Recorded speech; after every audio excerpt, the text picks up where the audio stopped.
Alright, I don't have an intro to this video, so,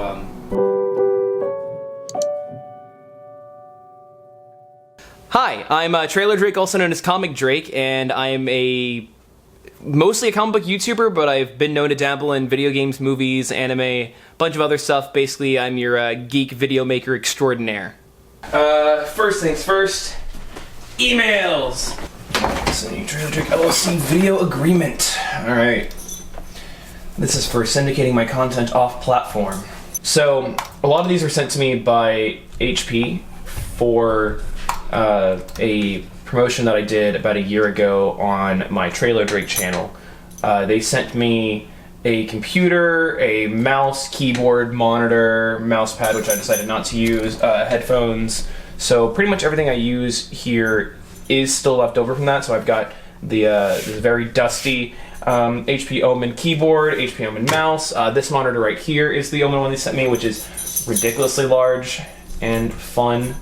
Gaming content was always my bread and butter for the longest time. I first started making videos back in 2008-ish with some dumb little Let's Play videos, but I noticed that I was having a lot more fun in making the comic book content that I started introducing on my channel, and I figured, well, let's give that a go and give that its own thing. That way I'm not alienating viewers who aren't interested in it in the first place. And it's the content that I was really feeling a creative spark in for the first time in a long time, so it just felt like a natural step. Hello and welcome to Super Saiyan 101 with a tutorial video for all of you guys out there. I kind of prefer being behind the camera. Oh.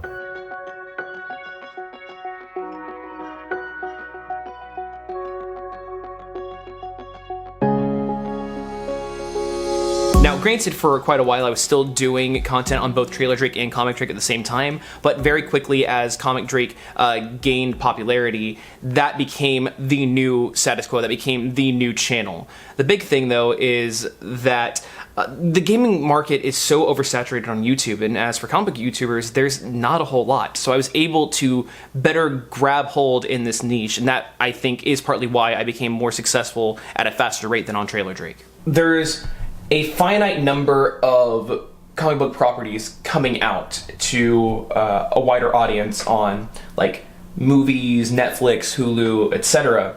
But typically when there's a big release like that happening, all of the bigger comic book channels will hop on board, and they're the ones that are going to be dominating the search results.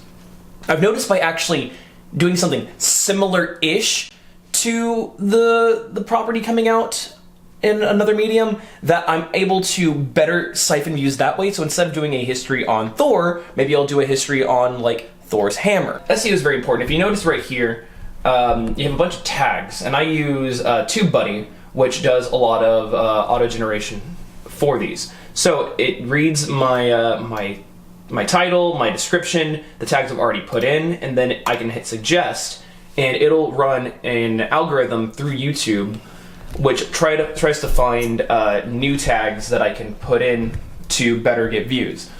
That's either from suggested from search, where people are searching that, or for related videos where it pops up on the sidebar. And you want a good mix of both.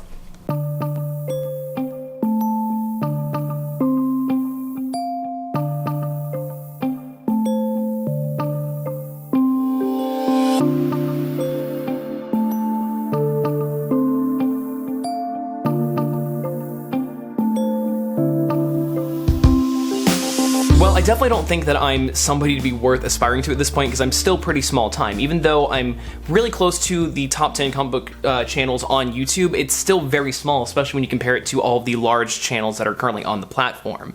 But the way that I kind of describe it is that we're currently in the middle of figuring out who are going to be the big channels moving forward. Back in the mid-2000s, we saw a big push for this, especially in the retro gaming community, where everyone wanted to be the next angry video game nerd, and so we had a bunch of copycats come out. A lot of people were making more retro game reviews and content about that. And I think whoever ends up being big now is going to have that, not necessarily household name, but they're going to be the figureheads of the entire niche going forward. So I've thrown a lot of my competitors into this program that TubeBuddy runs, so I can compare myself to them and see what videos are working for them and what's working for me. And I'm actually doing pretty good, all things considered. Like, granted, there's a finite number of people you can put in, so I only put in the people that are bigger than me, because the people that I'm bigger than, well, I'm probably doing things smarter, so there's no reason to fill them up on space. And also, the person who's closest to me in subscribers below me, it's a significant difference between me and the next one up. This is myself, my subscriber count, and the subscriber counts of people that are above me. Not everybody, but a lot of them. You'll notice that there's a big spot right here because we've already passed one. And Comics Alliance is the next one on the list. They're the one that I'm only actively updating because the other guys, whatever, I'll get to them when I get to them. But Comics Alliance is the biggest one I'm trying to go through. I'm at 142,000, they're 143,000. Comics Alliance hasn't been producing content for almost a year. Their entire company has shut down.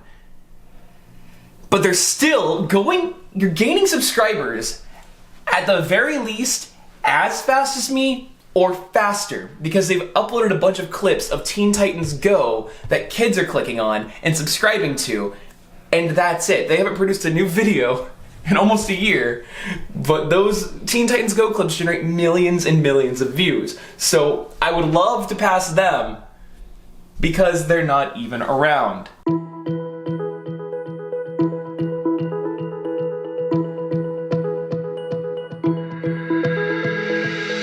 More so outside of just video editing, I think that I have a very packed schedule. I'm a one-man operation, like I've said. I am writing, editing, doing everything myself, and I also have a relatively packed social schedule. I've got a lot going on in my life, so any way that I can shave off a little bit of time and hassle on anything ends up being very valuable for me. Hey Google, make me some tea. Sure, turn on the kettle. So this is probably going to be like a 5-minute video. We have 10 minutes and 40 seconds of audio to edit. Not the end of the world. Alex Wilder. Okay, so there's a breath there. And we'll cut that out. Alex Wilder was a brilliant kid and spent almost all of his time playing video games. So typically my rule of thumb for breaths is that if I am starting a new paragraph or sentence, I usually take a deep breath because I talk in general in long run-on sentences, and I write like I talk. That's why whenever I do my script, I always read through the entire thing beforehand to make sure that it sounds more naturally me. That way I'm getting rid of any just hard to pronounce things or tongue twisters, maybe add in some jokes. But typically my scripts do sound like me. I definitely had an intern up until recently. He decided to go back to school, but yeah, I have had long-term editors in the past, and I think I've had about 3 of them that I've paid. And granted, a lot of that I was paying out of pocket for. I was making most of my money through my time on Game Theory, when, yes, even though I did have my editors working on the content as well, I was operating at a loss when it came to the content that was being made on Trailer and ComicDrake. The convenience of that and not having to edit, and also the fact they were better editors than me, definitely made my life easier, and I could get ahead on content for the first time in a while, and I missed that. I feel like I'd be a lot less stressed out if I could not have to do everything myself.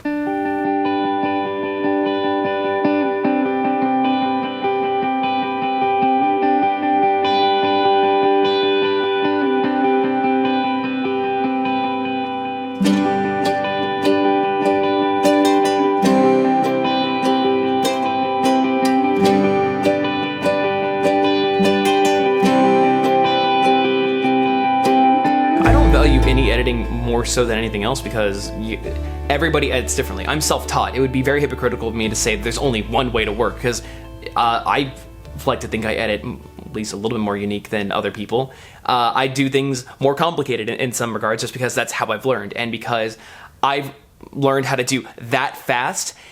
While I do try to learn new tips and tricks to speed up the process, which I have done, sometimes learning a new thing, I just don't have the time right then to invest, and it's just way faster for me to just do what I'm comfortable with. But whatever people do, it doesn't really matter as long as the end product is good. It doesn't matter how it's going to get there, as long as it's done well and in a timely manner. Hitting deadlines is very important when it comes to video production. Now we're actually doing the fun part, which is taking the audio and lining it up to video. So we'll take this one to start with. Now thankfully I'd already pre-gathered most of the assets, so this will go by significantly faster than normally. because ordinarily as I go, I would need to, I need this one, this one, this one, but I've gotten better and smarter and faster at this. I think it's important for every channel to have their own style, and they have a lot of the same assets they use all the time. And this helps you know which video. It basically helps you know that the video that you're watching on my channel is clearly a ComicDrake video because you're just familiar with it all. Let's jam. It loads.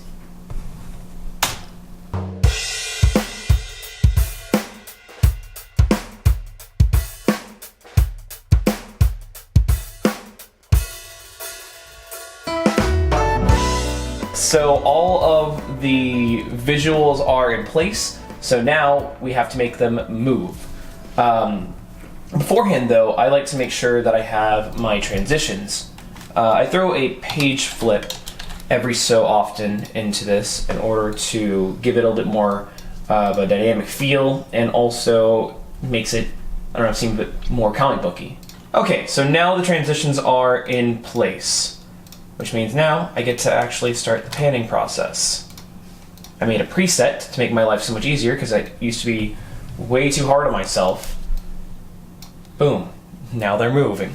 Honestly, I use a lot of what I use program-wise because it's what I know, and it also does get the job done well. I learned how to edit video on Sony Vegas originally, and that was not able to be robust enough to do what I wanted to do going forward, and I learned how to edit on Apple Final Cut Pro 7.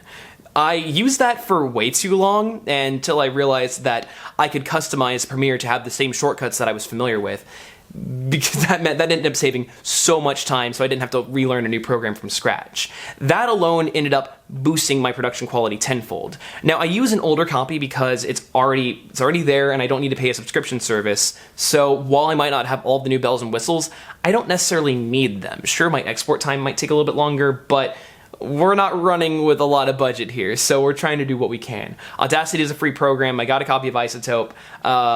I'm starting to move more of my audio editing from Audacity to Isotope, but I use Audacity to record because it's a quick, easy interface, and also I know how to use some of its features better. I think Isotope is better for more of the more intricate audio editing things. I do like its decrackle feature a lot, and I do think that its denoise option is leaps and bounds better than Audacity's. I definitely think that you should try to learn whatever skills you think are valuable, anything that you want to learn.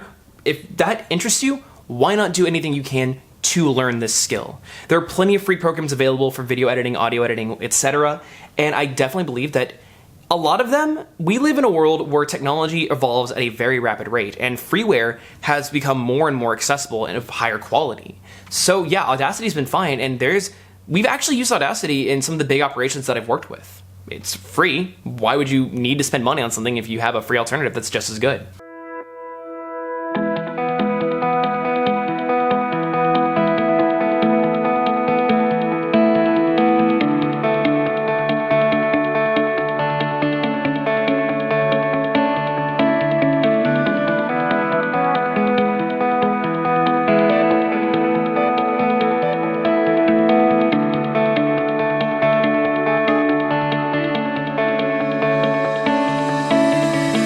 Thumbnails are probably the most important part of making a YouTube video, and I think it's incredibly underrated. I was taught the value of this by my old mentor MattPad over on Game Theory, as he broke down the intricacies and also explained what works and what doesn't work. As Americans, we read from left to right, and so we just process visuals from left to right. So you typically want to take the more eye-catchy thing, put it in the left, and things that are not so much in the right.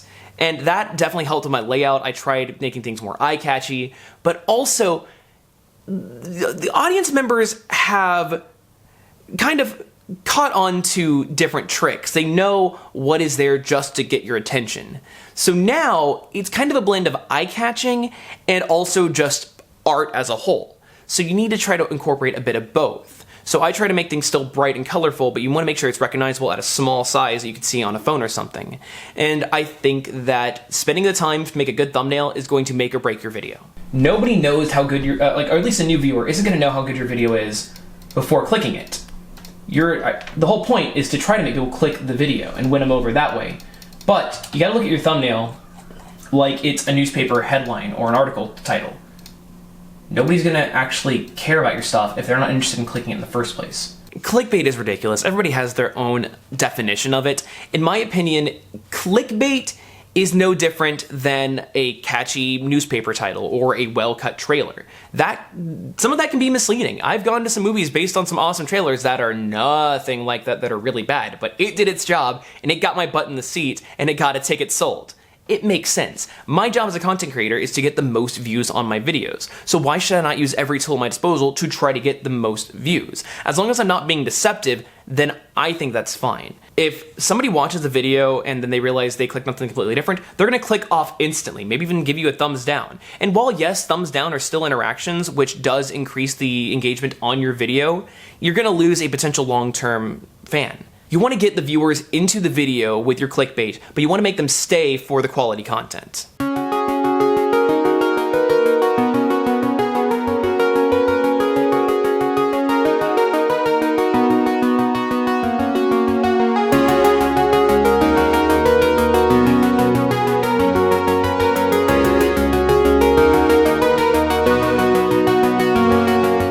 My fans are awesome.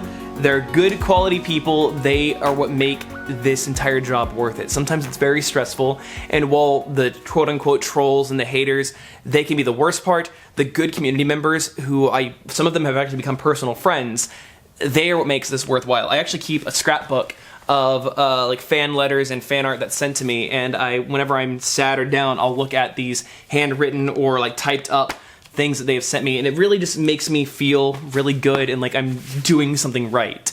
Last thing I want to say is definitely don't try to get into content creation looking for it to be a full-time job, because honestly, it's not as fulfilling as a lot of people might think.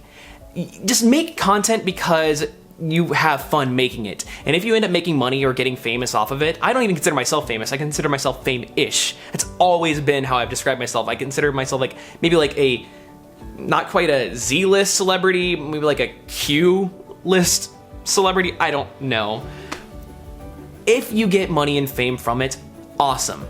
But you need to have the passion to create first and foremost in order to actually be happy on the platform. And don't lose that, otherwise you can get a little jaded and get into ruts like I have multiple times.